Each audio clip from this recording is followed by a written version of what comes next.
I tell you, when I was wondering how I was going to do this, and I thought about it last night, and it was like it's come to me, anything you think of tonight, you will not say it tomorrow. You won't. Yes. You won't say it tomorrow. I'll tell you. Bless your heart, son. Yes. Church, say amen. Amen. Glory to God. See this little marker here? Up there, that's what you've read. Bless your heart. That's where it was going to start. Now, when I started this, that's good. I'm glad. Bless your heart. We were on the same line. Yes, sir. And that's what we're on the same line with this. Now, when I started, that's basically where I had started at. But everything that God does has a purpose. There's always a purpose.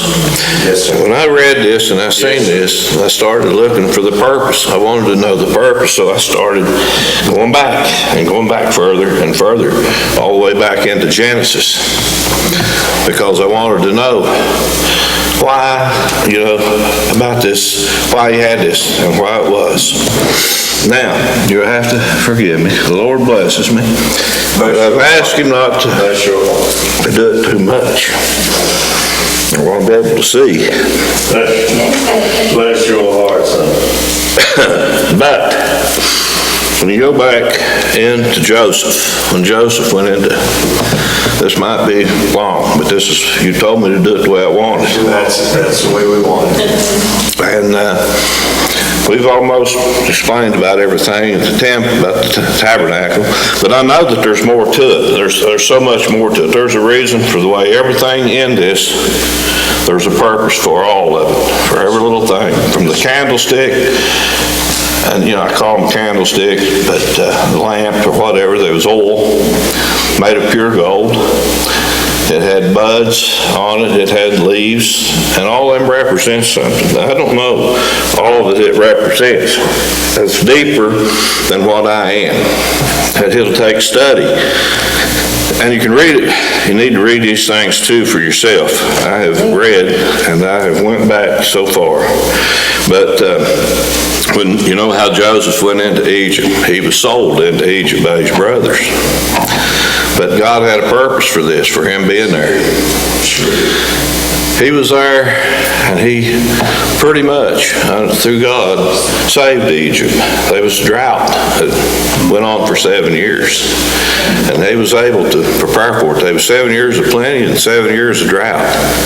And because, through God, Joseph was able to make this happen, because the king, or the Pharaoh, had given him power next to him over Egypt to take care of all these matters because of the dream that he had about the cows, and the fat cows and the skinny cows, and he knew that this famine was coming.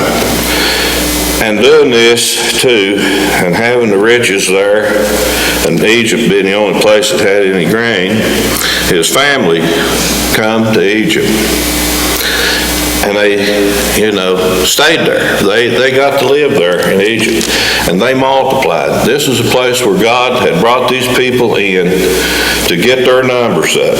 They were protected there under the Egyptians and all that until they multiplied. This was to get their numbers up. And then Joseph, he was 110 when he passed away. And the Pharaoh that knowed him, he had also passed away, and there was a new ruler that did not know who Joseph was. Yeah. And then they started to, as they was multiplying so much, the Egyptians become afraid of him. The new ruler, he was afraid that if a war ever broke out, they would join with them and overtake them. So they wanted to do something to thin these people down. They wanted to get them under control. They wanted to get them under the yoke. So they made them slaves and had them doing the work there in Egypt. And that was to keep them under control. And they were tough on them, but the rougher they was on them, the more they populated. And then it comes to the time when they wanted to start destroying the children. Throw them in the river. Male children that was born, they wanted to throw them into the river. And that's where Moses come in. His mother put him in a basket. And he went down and was raised in the house of Pharaoh by his sister until he come of age. And when he come of age there, he seen an Egyptian. He was attacking one of the Hebrews. And Moses killed him and buried him in the sand. So Moses didn't think that anybody had seen him, but it's like the next day, a couple of Hebrews was even talking about it, and he knew it was out. So he had to leave Egypt. He had to get out of there. He said, it's known what's happened here. So he went out, and he was out in the desert, and this was for a purpose. He got to know the harshness of the desert so that he would one day be able to lead. That was God's plan for that. So he was called by God, and he went to serve God. He went to get the children of Israel out. And he did. After 10 plagues, the Israelites, they seen these things because all these things happened to the Egyptians, but not to them. And he's seen all the hardships that they had, but they had none of that. So after the 10th plague, Pharaoh decided to let them go. He's going to let them go. Okay, so now here they go out of Egypt. And from that time, they are following a cloud. They are following God. Yes, sir. Now the Bible says that they could have went through by the way of the Philistines. It would have been shorter. They could have been there. But God wanted to get Pharaoh's attention more. He'd hardened his heart. So he led them around through the wilderness of the Red Sea. And they camped in this place where they had their backs to the Red Sea. And the Egyptians thought they had them trapped until God come up and come between them. He separated them. There was a miracle right there that they saw. Then he split the Red Sea and they went across on dry land. And there was a wall of water on their right and a wall of water on their left. It wasn't just blow back. It was a wall. They could look up at it. And when Pharaoh sent his army in after him, he covered them up. He showed God. God showed him who he was, and he showed the people who he was. Hallelujah. And the people should have had more respect for God. But 3 days later, 3 days later, they began to complain. Now, that was a problem that they had with these people. Here they've been in slavery. They have seen the power of God. And now they still don't obey him. They do not follow him the way that he would have them follow him. They just don't want to do it. They didn't trust him.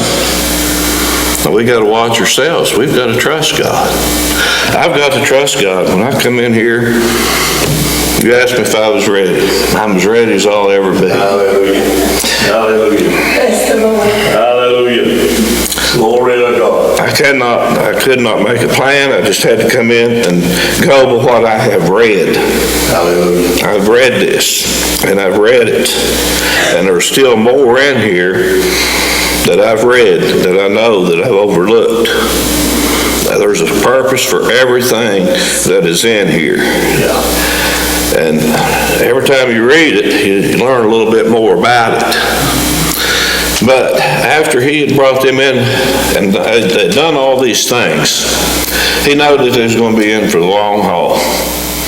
So now, what does he do? I'm going to have him make me a sanctuary because I'm going to be with them. I've got to be with them now. That's good. And I'm going to lead them. And he led them. And as long as that cloud moved, they followed it day or night. It was there every day, it was there every night. But when it would stop, then that's where they would pitch their tents. And they would pitch their tents. And they were a bunch of them. That is a lot of people. There was over 1 million people there. And they pitched other tribes. So Canova wouldn't have held all the people. That was, or Wayne, or anywhere, one of them camped out. They was tents back through there. And they had to camp from a distance. They could not get too close to that. That was a holy place. They could not get so close to this. They had to stay back.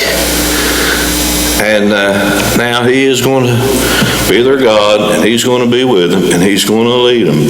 But because of their disobedience, and that's what he don't want with us. He don't want our disobedience. He wants us to be obedient. I thank God for the opportunity that he gave me to be here today to do this.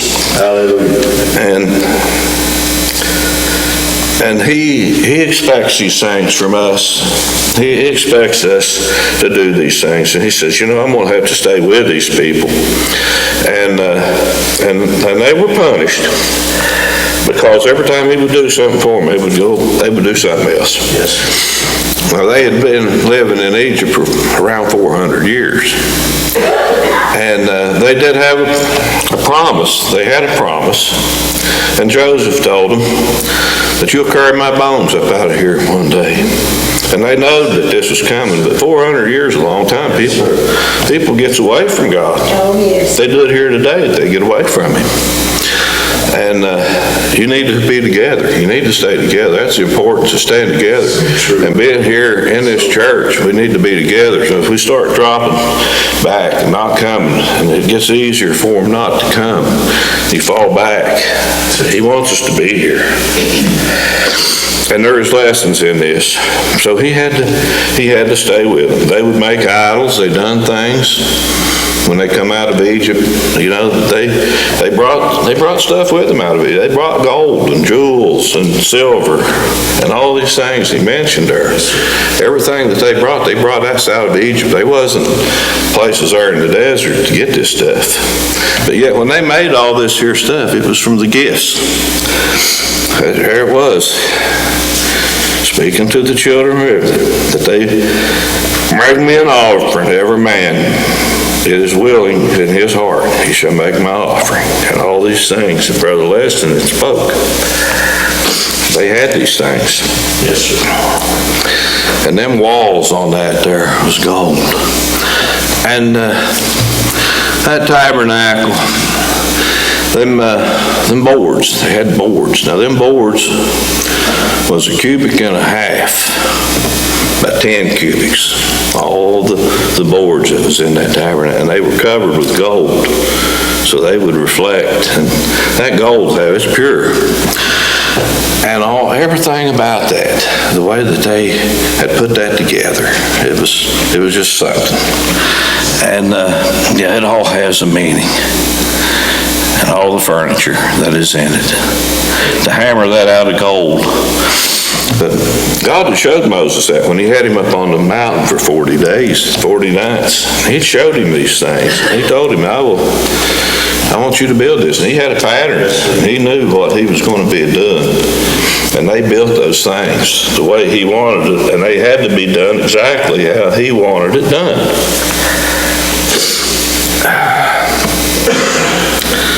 But yeah, he had a purpose. Now these people who had been disobedient to him, they lived there for 40 years. They wandered to until that whole generation had passed away except for Joshua and Caleb. And their children, all these other children from them, is the ones that got to go over into the promised land. Moses didn't get to go over into the promised land. Moses had disobeyed him at the rock. And because of this, he didn't get to go over. God took him up and showed him. He showed him the promised land, but he didn't get to cross over. And it was after that then that Joshua took over, and he took over the army. But I know that there's so much more to this, that it would take more and more study to understand why they used the things that they did. There was a purpose, I'm sure, for all these things. But I don't know them all yet. I've been studying this, and I'd read that, but then I kept going back, and I kept going back. And I've read it, but that's the thing. When you go to read the Bible, you go to back up. I want to know why this is. I want to know why that is. So I kept backing up till I got into Genesis, and I said, this is about far enough. I don't know, but I wanted to try to explain that to you. But that outer court is 100 cubics. Give you a scale of size. That's 100 cubics by 50 cubics wide. And the linen was 5 cubics tall. And the holy place, it was 10 cubics tall. And each board, like I said, was 18, that's 18 inches, but there was 20 of them on each side. And there was actually 8 on the back part. And I figured that, I wrote it down, I think here.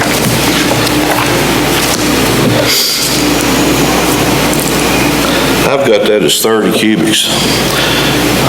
And 30 cubics, you'd have to figure that up in the feet, but there's 18 inches in a cubic. About 45 feet. About 45 feet, and it was about 12 cubics wide. And all the stuff in there that he made in there, the table of showbread there was covered with gold. The incense, the tabernacle, what would you call that? The altar of incense, it was covered with gold. And the Ark of the Covenant back there, it was all covered in gold. Now that was, that was 2.5 cubics by a cubic and a half by a cubic and a half tall. And then they had the mercy seat that go on it. And it was the same width and length. And the cherubs on top. And all that was pure gold. I bet you that thing was heavy. That would have been a heavy thing for them to carry that. But they would dismantle this stuff and they would carry it. Now them staves that went into the Ark of the Covenant, they never come out. They put them in, they stayed in there all the time. They didn't take them. They could take the other ones out, but they could not take them out. They must stay in there. And I know that God would give them strength to carry that. He'd probably give them the strength when they was carrying that through the desert. I'm sure he'd give them strength. But they carried all these things. And that big altar outside, the sacrifice, that was 5 cubits by 5 cubits by 3 cubits high. And it was made from shittim wood, and it was layered with bronze. It was all layered with bronze. And it had places for poles in it so they could carry it. And they had screens in it for the ashes and stuff to fall through. And then the lavender, where they washed their hands, that was pure brass. That was made of brass. And again, the table of showbread, that was covered. And all the utensils on it, the plates and all that was made from pure gold. The candlesticks was made from pure gold. And the altar of incense, like I said, it was covered, it was layered with gold.